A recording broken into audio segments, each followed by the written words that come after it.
GT Spoken English channel එක වෙතින් ගෙන එන තවත් වීඩියෝ එකක් එක්කයි ඔබ අදත් රැඳිලා ඉන්නේ.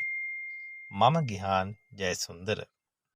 අදත් මං හිතුවා ඔයගලන්ට එදිනෙදා ජීවිතයේ හැමදාම වගේම භාවිතා කරන්න අවශ්‍ය කරන භාවිතයක් ගැන කියලා දෙන්න. මෙන්න මේ භාවිතය බලන්න මොකද්ද කියලා. අයියෝ බලන්නකො මගේ ෆෝන් එකේ සල්ලි නෑනේ. ෂි.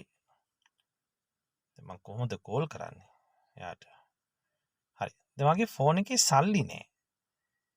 මේක ඉතින් අපිට නිතර කියන්න ඕනනේ. ටික මම දන්නේ නෑ කෝල් එකක් ගන්න ගියාම තමයි දන්නේ සල්ලි නෑ කියලා. දැන් කොහොමද ඉංග්‍රීසියෙන් අතරම එහෙම කියන්නේ? ෆෝන් එකේ සල්ලි නෑ කියලා. බලමු. අද මම ඔයගලන්ට කියලා දෙන්න යන්නේ ඒ ගැනයි.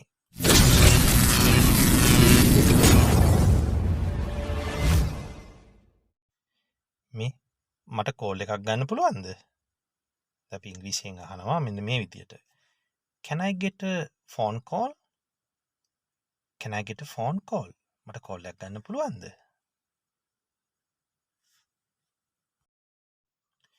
ඔව් කෙනෙක් මට කෝල් එකක් ගන්න පුළුවන්ද කියලා ඔබෙන් ඇහුවොත් ඔබේ ෆෝන් එකේ ඒ වෙලාවේ සල්ලි නැත්තම් ඉතින් ඔබට කියන්න වෙනවා මේ sorry මගේ ෆෝන් එකේ සල්ලි නැහැ. Sorry, I have no credit on my phone. දැන් කොහොමද කියන්නේ මගේ ෆෝන් එකේ සල්ලි නැහැ කියලා ඉංග්‍රීසි වලින්? කියන්නේ I have no credit on my phone. I have no credit on my phone.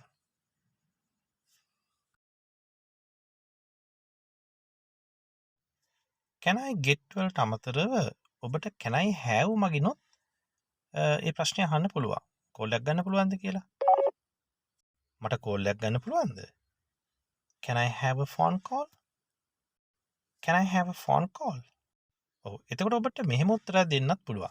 I guess I don't have any credit. I guess දැන් ඔය guess කරනවා කියන්නේ අනුමාන කරනවා. ඒ කියන්නේ සාමාන්‍ය වහරේ කියන්නේ මං හිතන්නේ මගේ ෆෝන් එකේ සල්ලි නැහැ. මම හිතන්නේ මගේ ෆෝන් එකේ සල්ලි නැහැ. I guess I don't have any credit. මම අනුමාන කරන්නේ ෆෝන් එකේ සල්ලි නැහැ කියලා. Wait, I'll check the balance. ඊට මම බැලන්ස් එක චෙක් කරන්න. නැත්තම් ඉන්න මම ෆෝන් එකේ තියෙන ගාන බලන්නම්කෝ. ඉන්න මම ෆෝන් එකේ තියෙන ගාන බලන්නම් නේ.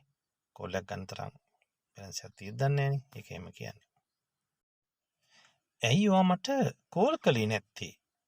Why didn't you call me? Why didn't you call me? ඇයි ඔයා මට කෝල් කළේ නැත්තේ? හරි. කෙනෙක් එහෙම අහද්දී ඇත්තම ඒ වෙලාවේ ඔබේ ෆෝන් එකේ සල්ලි තිබුණේ නැහැ කියලා හිතන්නකෝ. Sorry, I had no credit on my phone. The have කියන එකේ අතීතයේ I had no credit on my phone. මගේ ෆෝන් එකේ සල්ලි තිබුණේ නැහැ අනේ. ඔව් සල්ලි තිබුණේ නැහැ. Sorry. අප්පා මගේ ෆෝන් එකේ සල්ලි ඉවර වෙන්නයි යන්නේ. Oh god.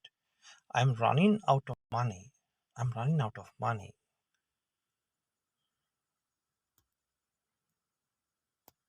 හරි.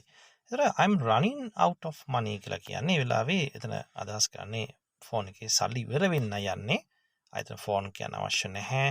මොකද අපි ෆෝන් එක ගැන කතා කරන නිසා අවස්ථාවන අපි කතා කරනවා I'm running out of money. එතකොට මට සිද්ධ වෙනවා ෆෝන් එකට සල්ලි දාගන්න. හරි? I have to top up my phone. Top up. අන්න රීලෝඩ් එකක් හරි කාඩ් එකක් හරි දාගෙන අපි ෆෝන් එකට සල්ලි දාගන්නේ. ඒක කියනවා I have to top up my phone. මට සිද්ධ වෙනවා මගේ ෆෝන් එකට සල්ලි දාගන්න ඕනේ. සල්ලි ඉවර වෙන්න යන්නේ. හරි. මම හිතනවා දැන් අදත් ඔබට ඉතාමත් වැදගත් දෙයක් මම ඉගෙනුවා කියලා දුන්නා කියලා. ඉතින් මේ භාවිතයන් ඔබ දවස ගණන් කතා කරන ඒවා. ඉතින් මේ විදිහට ඉගෙනගෙන ලස්සන්ට ඔබ ඉංග්‍රීසි වලින් අද ඉඳන් මේව කතා කරන්න. හරි එහෙනම් අපි තවත් දවසකින් හම්බෙමු. ඔබට සුබ දවසක්.